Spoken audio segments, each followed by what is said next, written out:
Ladies and gentlemen, boys and girls, welcome to the most cracked heist in American history. Today we're not just talking about a crime with style, no. Today we're diving into the man, the myth, the legend himself, the absolute giga chad of unsolved mysteries, D.B. Cooper, or Dan Cooper. Fun fact, he got the name D.B. Cooper from a mistype, and it stuck. And I drew a new character model. I figured that my old one was starting to get pretty dated compared to the style I prefer to draw now. She served me well for almost a year, and now it's time for her to be retired. Anyway, this video is about Dan Cooper, not about me, so let's go. Okay, so it's November 24th, 1971. Picture this. Some dude named Dan Cooper, real name? Probably fake, absolute pro ninja move, decides, you know what? I'm a cool guy in a fancy suit and some sick goggles. Then buys a one-way ticket from Portland to Seattle. Costs him $20. $20! Wow, the 70s were great. This guy's already winning at life. He's got a flight, a briefcase, and a vibe that screams, I'm about to ruin the FBI's whole career. So Cooper boards the plane. Northwest Orient Flight 305 at around 2:40ish p.m. It's headed from Portland to Seattle, and was supposed to be a 30-minute hop. He's just chilling in seat 18C, sipping a bourbon soda, and he's just sitting there acting like he's about to win the lottery. Shortly after the plane had taken off at around 3 p.m., he hands a handwritten note to one of the flight attendants, Florence Schaffner. Her initial thought was that he was just trying to get a date, and so she just puts it in her pocket and walks off like, I don't get paid enough for this. But then Cooper says, Miss, you might want to read that note. I have a bomb. But unfortunately for us history nerds, Dan was smart and takes the note back from Schaffner after she reads it. But a number of flight attendants have said that the note said something like this. The note's like, yo, I've got a bomb. Give me $200,000 cash and 4 parachutes. Or else, friend, you're gonna have a bad time. Schaffner sits in the empty seat next to Cooper, and he slightly opens his briefcase, revealing red sticks with wires. At 5:39, the plane lands in Seattle. The cockpit is notified after a while, via more handwritten notes by Schaffner. The FBI is immediately notified, and they give him the money. $200,000 in cash, stuffed in a bag. They also hand over 4 parachutes, because apparently Cooper needs a backup for the backup for the backup. The FBI is sweating. The passengers are clueless, and Cooper's just sitting there like an anime supervillain. Once Cooper had his money and parachutes, he let the passengers go, but kept the crew. The plane was refueled, and Cooper writes to the pilots to fly him to Mexico. After nearly 2 hours, the plane takes off at 7:40 p.m. Cooper's instructions were precise, reflecting a knowledge of aviation. He even specified details about the Boeing 727's capabilities and how the pilots should operate to get him to Mexico. He continued to make his point of cooperation, or he'd detonate his bomb. Somewhere around 8 p.m., this absolute mad lad goes to the back of the plane, straps on a parachute, opens the door, and is sucked into the stormy Washington wilderness. And nobody noticed when he left the plane. The flight attendants discovered that he was gone when they found the back door of the plane open and some cash on the floor. For years, the FBI searched the forest where they believed he jumped, but found nothing. Well, almost nothing. In 1980, some kid finds $5,800 of Cooper's bills in the Columbia riverbank. Did Cooper survive? Did he die? Did he become a lumberjack and live off the grid like a pro survivalist? We don't know. He's probably out there somewhere, laughing at the FBI's 7% completion rate on this case.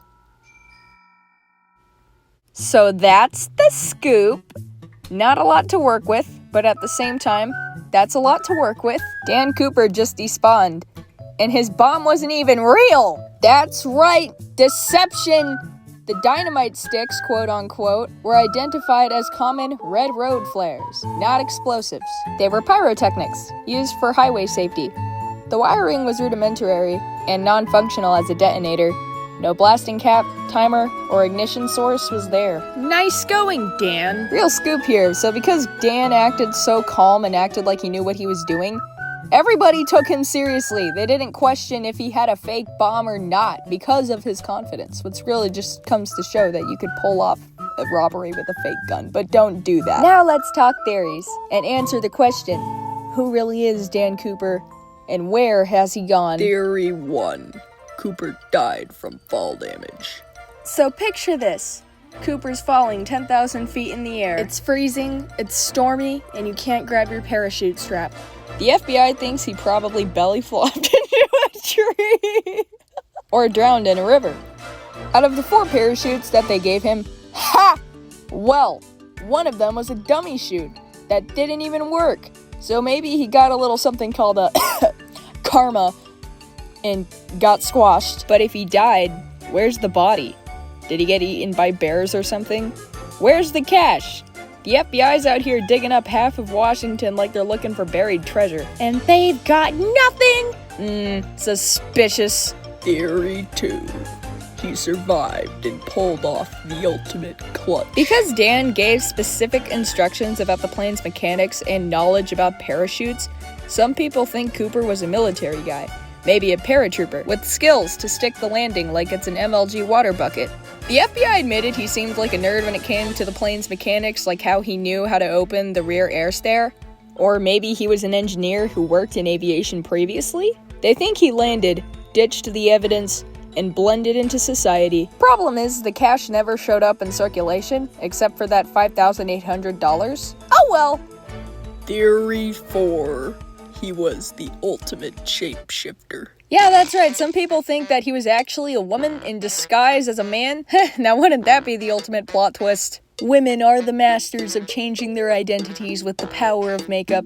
So, yeah, I'd give this one a shot, I guess. People think this because he supposedly spoke like 3 times and just communicated through notes. There's not a lot of concrete evidence, though. And why would you hijack a plane and get a bunch of money to not do anything with it?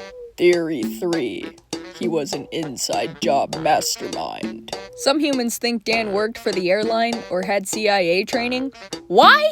Because he knew too much. He asked for the exact amount of fuel to keep the plane light, demanded the flaps be set at 15 degrees, and even specified military parachutes over civilian ones. One suspect, a guy named Dwayne Weber, bragged on his deathbed that he was Dan Cooper. Yeah, he really just said to his wife, "Oh yeah, by the way, sweetie, I'm Dan Cooper." His wife even said, yeah, he had nightmares about parachutes and always hated flying. Sounds like a guy who yeeted himself out of a plane and regretted it. But the FBI tested his DNA against a cigarette butt from the plane, and it wasn't a match. Well, darn, I had my hopes on that one. Theory 4.1. Cooper's still out there, running a secret thief organization. I'm talking an underground fight club for retired heist legends. Maybe he's training a new generations of Coopers to pull off impossible heists. You don't think I actually believe that, right? Ha! It's been like 50 years. It's like 90 or 100 or something. Theory 0. I'm not doing that deep voice anymore. My personal favorite. So picture this. Dan jumped from the plane with his moolah and pulled off the fall damage cancel. He thinks he's finally safe. And then, out of nowhere, huge flying saucers show up and take Dan and the UFO. It was the aliens. Ha! Could you imagine just finishing a 6-hour shift where you basically win the lottery, only for aliens to show up and say, "Ha! Nice try, dweeb." What a beating that was. The FBI spent decades chasing this guy. They had 60 suspects, interviewed every hiker in Washington, and still got outplayed. The FBI closed the case in 2016, going, yeah, this guy's too cracked for us. We're done. Although they didn't catch him, I do really appreciate just how hard the FBI worked to try and find this guy. Because hijacking planes is a pretty serious ordeal. Moral of the story, if you're gonna rob a plane, don't, because you know morals and stuff. And that is literally one of my greatest fears, to be on a plane, hoping it doesn't get struck by lightning or something, and then boom! Some dude is like, yo, I got a bomb, give me bank! If you need money, go get a job, go outside, touch grass. Okay, that's all for today. Thanks for watching. Don't be dumb and break laws. Bye.